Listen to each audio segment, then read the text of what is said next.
Hello people, let's start with our chapter Neural Control and Coordination today. In this chapter we are going to discuss about the brain, the CNS and PNS and the mechanism of impulse conduction. Clear? सबसे पहले इसमें ये बोला गया है कि functions जो होते हैं ऑर्गन एंड ऑर्गन सिस्टम के वो क्या होते हैं, हमेशा कोऑर्डिनेटेड होते हैं in order to maintain homeostasis. Coordination एक प्रोसेस होता है जिसमें दो या ज़्यादा ऑर्गन इंटरैक्ट करते हैं एक दूसरे के साथ एंड कॉम्प्लीमेंट करते हैं एक दूसरे के functions. Like when we do physical exercise then energy demand हमारी बॉडी की बढ़ जाती है and in order to maintain that increased muscular activity oxygen supply is increased, the flow of blood through blood vessels is increased and the rate of heartbeat, the rate of the activities of lungs, nerves is and kidneys are gradually increased. But after the exercise we stop, everything comes back to its original position, right? ये organs and सारे organs coordinated होते हैं while performing the physical exercises like kidneys, blood vessels, muscles, lungs, heart. तो neural system and endocrine system jointly ये क्या करते हैं, coordinate and integrate करते हैं all the activities of the organs so that they function in a synchronized fashion. Neural control जो होता है वो point to point connections provide करता है which serves for quick coordination, but endocrine system में किस के थ्रू होता है coordination, it takes place through the chemical called as hormone. Neural system is animals में कंपोज्ड होता है हाईली स्पेशलाइज्ड सेल्स का which are called as neurons which have the ability to detect, receive and transmit the different kind of stimulus, मतलब any kind of physical stimulation को वो detect कर सकता है एंड ट्रांसमिट कर सकता है। न्यूरल ऑर्गेनाइजेशन वेरी बिगिनिंग में बहुत ज़्यादा सिंपल था, like in lower invertebrates. For example hydra जो हमारा सेकेंड फाइलम का मेम्बर है, it just has a network of neurons but it is better organized in arthropods, that is insects, and where brain is present along with a number of ganglia and neural tissues. Vertebrates में more developed होता है neural system. Human neural system में दो type के parts होते हैं, that is CNS and PNS, central nervous system and peripheral nervous system.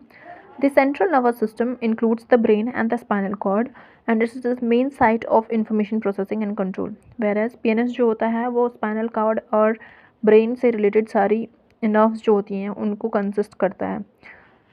PNS further divided होता है, मतलब PNS में दो टाइप के फाइबर्स होते हैं, ऑफरेंट एंड इफेरेंट। ऑफरेंट फाइबर्स क्या करता है कि ये लेकर जाता है टिश्यू से कोई भी information to the CNS and efferent fibres जो होते हैं वो CNS से इम्पल्स को लेकर के टिश्यूज़ या ऑर्गन्स के पास जाते हैं। PNS फर्दर डिवाइडेड होता है somatic and autonomic neural systems में। द सोमेटिक न्यूरल सिस्टम जो होता है वो रिले करता है इम्पल्सेस को CNS से स्केलेटल मसल्स को जो हमारे कंट्रोल में होती हैं, वेयरएज ऑटोनॉमिक न्यूरल सिस्टम जो होता है वो ऑटोनॉमिक नर्वस सिस्टम CNS से लेकर के इनवॉलेंट्री ऑर्गन्स को इम्पल्स पास करता है like the smooth muscles of our body. Clear? Autonomic nervous system further divided होता है into parasympathetic and sympathetic nervous system जो जॉइंटली रेगुलेट करते हैं हमारे विसरल नर्वस सिस्टम को। विसरल नर्वस सिस्टम जो होता है वो part of peripheral nervous system होता है which comprises the whole complex of nerves, fibres, ganglia and plexuses, जिससे हम विसरा से लेकर के CNS तक इंफॉर्मेशन को भेजते हैं and from CNS to viscera that is organs तक इंफॉर्मेशन को कैरी करते हैं। न्यूरॉन एक माइक्रोस्कोपिक स्ट्रक्चर होता है जो कंपोज्ड होता है 3 मेजर पार्ट्स के, that is the cell body, the dendrites and the axon. The cell body normally जैसे एक सेल होता है उसके में, उसी तरह इसके में भी साइटोप्लाज्म होता है एंड उसमें टिपिकल सारी सेल ऑर्गेनेलीज प्रेजेंट होती हैं, न्यूक्लियस प्रेजेंट होगा and certain granular bodies called as Nissl's granule present होते हैं। शॉर्ट फाइबर्स रिपीटेडली जो ब्रांच आउट होते हैं सेल बॉडी से एंड प्रोजेक्ट आउट करते हैं जिनको हम क्या कहते हैं, डेंड्राइट्स, वो भी नीजल्स ग्रैन्यूल कंसिस्ट करते हैं एंड ये इन्फॉर्मेशन को towards the cell body transmit करते हैं। एक्सॉन जो होता है एक फाइबर होता है, long fibre, the distal end जिसका जो होता है ब्रांच्ड होता है, हर एक ब्रांच जो होती है वो टर्मिनेट करती है into bulb like structure called as synaptic knob, जिसके अंदर सिनेप्टिक वेसिकल्स होती हैं which are filled with chemicals called as neurotransmitters. Axon transmit the nerve impulse away from cell body and based on number of axon और dendrites हमारे पास 3 type के neurons होते हैं, that is multipolar, unipolar and bipolar neurons. Multipolar neuron as the name suggest कि इसमें बहुत सारे हमको डेंड्राइट्स देखने को मिलते हैं and just a single axon देखने को मिलता है। इसकी लोकेशन कहाँ पे होती है? सेरिब्रल कॉर्टेक्स में। मल्टीपल न्यूरॉन्स जो होते हैं हमारे बॉडी के वो ऐसे ही होते हैं मल्टीपोलर। बाइपोलर न्यूरॉन्स में एक एक्सॉन और एक डेंड्राइट होता है एंड ये इसकी लोकेशन होती है रेटिना ऑफ आई में।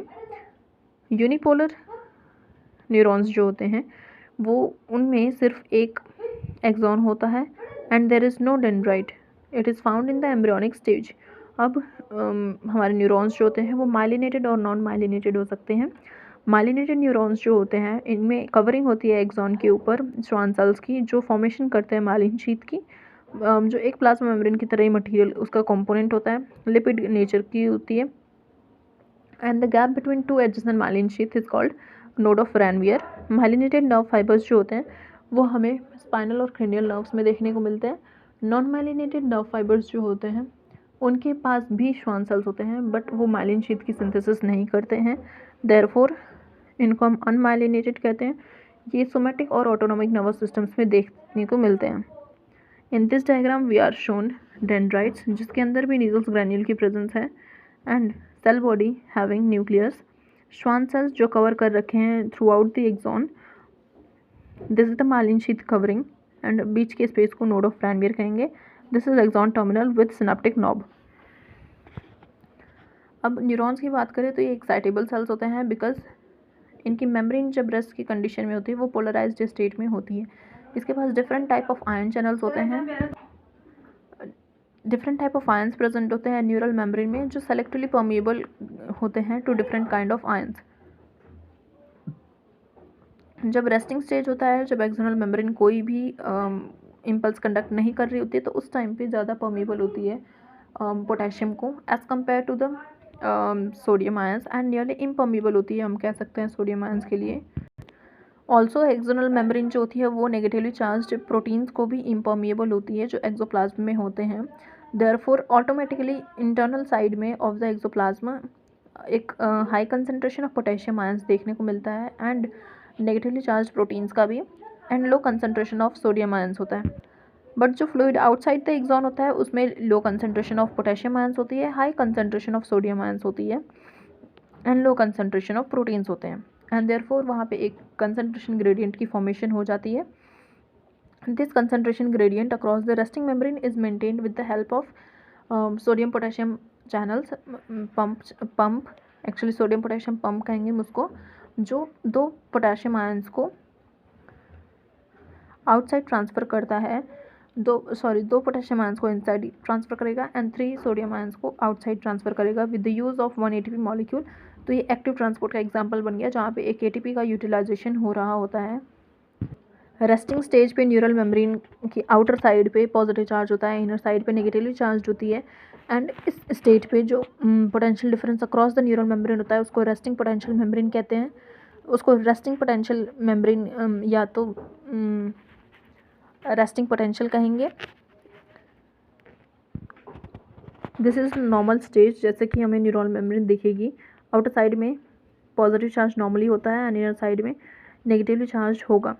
बट जैसे ही हम कोई भी इम्पल्स अप्लाई करते हैं तो स्टिमुलस अप्लाई करते हैं यहाँ पर तो पोलैरिटी जो होती है वो रिवर्स हो जाती है, सोडियम आयंस का इन्फ्लक्स होने लग जाता है एंड बाहर की ओर नेगेटिवली चार्ज आयंस की डेवलपमेंट हो जाती है, अंदर की ओर पॉजिटिवली चार्ज आयंस डेवलप हो जाते हैं।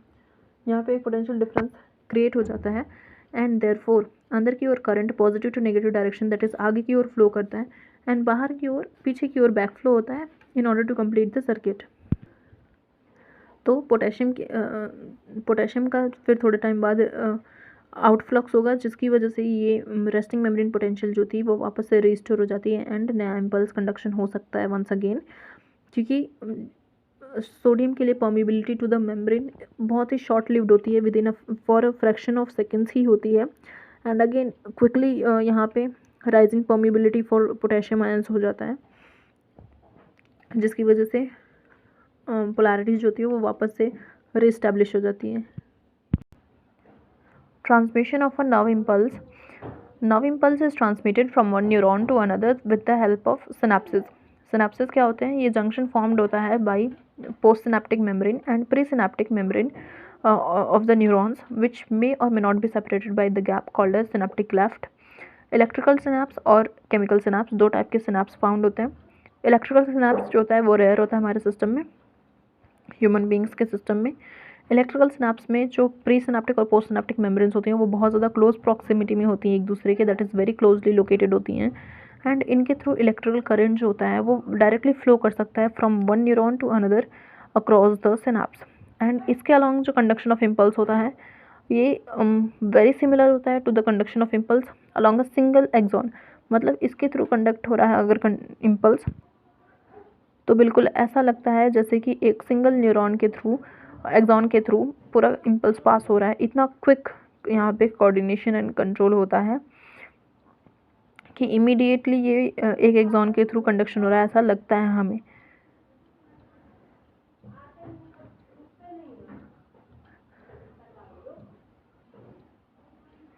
Impulse transmission across the electrical synapse is always faster than across the chemical synapse. Therefore, और केमिकल सिनेप्स में क्या होता है कि पोस्ट सिनेप्टिक मेम्ब्रेन और प्री सिनेप्टिक मेम्ब्रेन जो होते हैं वो सेपरेटेड होते हैं by the fluid filled space called as synaptic cleft, and कुछ केमिकल्स कॉल्ड एज न्यूरोट्रांसमीटर्स वो फिल्ड होते हैं इन द वो इन्वॉल्व होते हैं in the transmission of impulse. देखेंगे कैसे कि एक्सॉन की टर्मिनल्स जो होती हैं उसमें सिनेप्टिक नॉब्स होते हैं जिसके अंदर सिनेप्टिक वेसिकल्स होंगे एंड उनमें न्यूरोट्रांसमीटर्स प्रेजेंट होते हैं।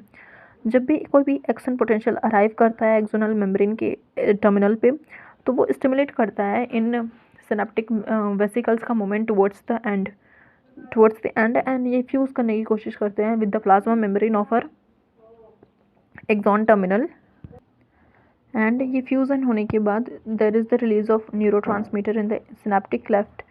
अब न्यूरोट्रांसमीटर्स जब रिलीज होता जाते हैं सिनेप्टिक क्लेफ्ट में तो वो बाइंड करते हैं अपने स्पेसिफिक रिसेप्टर्स के साथ जो प्रेजेंट होते हैं वहाँ पे on the post synaptic membrane, और इस बाइंडिंग के बाद आयन चैनल्स कुछ खुल जाते हैं which allow the entry of ions जो जनरेट कर पाते हैं again new potential in the post synaptic membrane of neuron. And ये जो नया इम्पल्स जनरेट होगा इट कैन बी एक्साइटेटरी और it can be inhibitory, it depends कि न्यूरोट्रांसमीटर का नेचर क्या है। इस डायग्राम में हमें क्या डिपिक्ट किया गया है कि ये सिनेप्टिक वेसिकल्स हैं, this are the synaptic vesicles जिनके अंदर न्यूरोट्रांसमीटर्स फील्ड हैं। It is axon and axon terminal है ये प्री सिनेप्टिक मेम्ब्रेन है, दिस इज सिनेप्टिक क्लेफ्ट अंदर में स्पेस, एंड ये पोस्ट सिनेप्टिक मेम्ब्रेन है। इन तीनों को मिला करके ही सिनेप्स बनता है and the receptors are present on the post synaptic membrane as you can see, जिस पे एक PYQ भी पूछा जा चुका है। सेंट्रल नर्वस सिस्टम की बात करें तो ये हम सेंट्रल ब्रेन जो होता है वो सेंट्रल इन्फॉर्मेशन प्रोसेसिंग ऑर्गन हमारी बॉडी का होता है, कमांड एंड कंट्रोल सिस्टम की तरह काम करता है। ये हमारे सारे वॉलेंट्री मूवमेंट्स ऑफ बॉडी को कंट्रोल करता है, बैलेंसिंग ऑफ द बॉडी को कंट्रोल करेगा, फंक्शंस जो हमारे वाइटल इनवॉलेंट्री ऑर्गन्स के होते हैं उसे भी कंट्रोल करेगा like heart, lung, kidney. Thermo regulation करता है, हंगर एंड थर्स्ट को कंट्रोल करता है, circadian that is 24 hour rhythm of हर बॉडी मेंटेन करता है, activities of several endocrine glands को कंट्रोल करेगा एंड ह्यूमन बिहेवियर को भी कंट्रोल करता है। ये साइट होती है प्रोसेशन ऑफ विजन के लिए, हियरिंग के लिए, स्पीच के लिए, memory, intelligence, emotions and thoughts के लिए।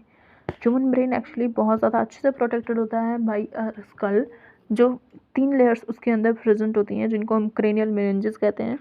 आउटर मोस्ट लेयर जो होती है वो हार्डेस्ट होती है and it is called as dura mater. The thin middle layer is called as arachnoid and सबसे इनमोस्ट लेयर जो होती है उसको हम पायामीटर कहते हैं, मतलब सॉफ्ट सी ये होती है। एंड हमारे ब्रेन में 3 पार्ट्स होते हैं, fore brain, mid brain, hind brain.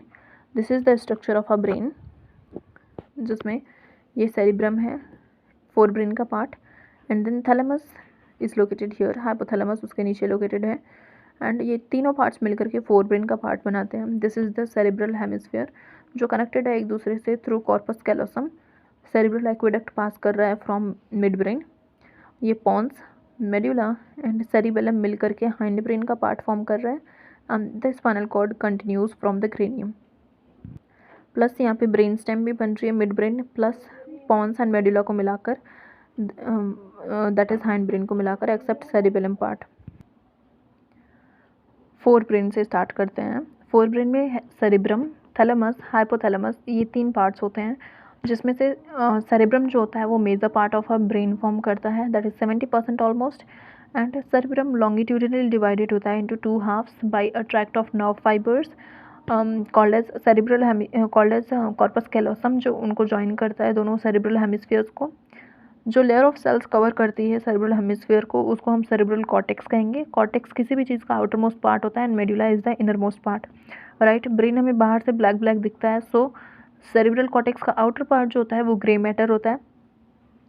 And ये कॉर्टेक्स जो होता है वो प्रोमिनेंट फोल्ड्स में होते हैं, so that maximum space provide कर पाए फॉर बहुत सारे न्यूरॉन्स, राइट। तो यहाँ पे न्यूरॉन की जो सेल बॉडीज़ होती हैं वो बहुत ज़्यादा कंसनट्रेटेड होती हैं, क्योंकि सेल बॉडीज़ में नीजल्स ग्रैन्यूल होते हैं एंड वो लिपिड का कलर ही होता है उनका होता है, सो वो ग्रे अपीयरेंस देते हैं। तो सेरिब्रल कॉर्टेक्स हमारा जो होता है ब्रेन का वो ग्रेइश होता है आउटर मोस्ट पार्ट।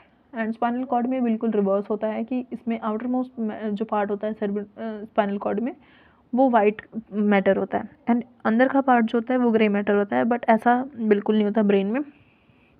ब्रेन में आप कैसे याद रख सकते हो कि बाहर का जो स्कल है दैट इज़ ब्लैकिश, सो हमारा सेरिब्रल कॉर्टेक्स जो होता है वो ग्रे मैटर होता है एंड उसके अंदर का पार्ट जो होता है वो वाइट मैटर होता है।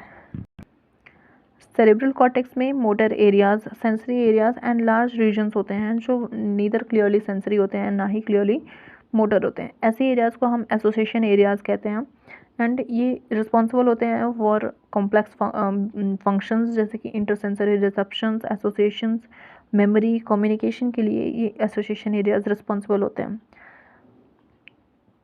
जो फाइबर्स ऑफ ट्रैक्ट्स होते हैं which are covered with myelin sheath, वो हमारे inner part of cerebral cortex को कंस्टिट्यूट करते हैं, दैट इज़ मेडुला पार्ट को, and it is whitish in colour, that is white matter inner part हो गया एंड सेरिब्रल कॉर्टेक्स जो हो गया वो ग्रे मैटर हो गया। और opaque white appearance to the layer ये प्रोवाइड करते हैं, that is white matter. Cerebrum wrap around करता है एक स्ट्रक्चर को which is called as thalamus and ये major area for sensory and motor signalling होता है, वेरी इंपॉर्टेंट लाइन।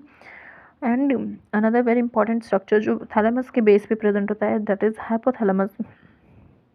हाइपोथैलेमस में बहुत सारे अ नंबर ऑफ सेंटर्स होते हैं which control the body temperature, thermostat की तरह ये काम करता है हमारे।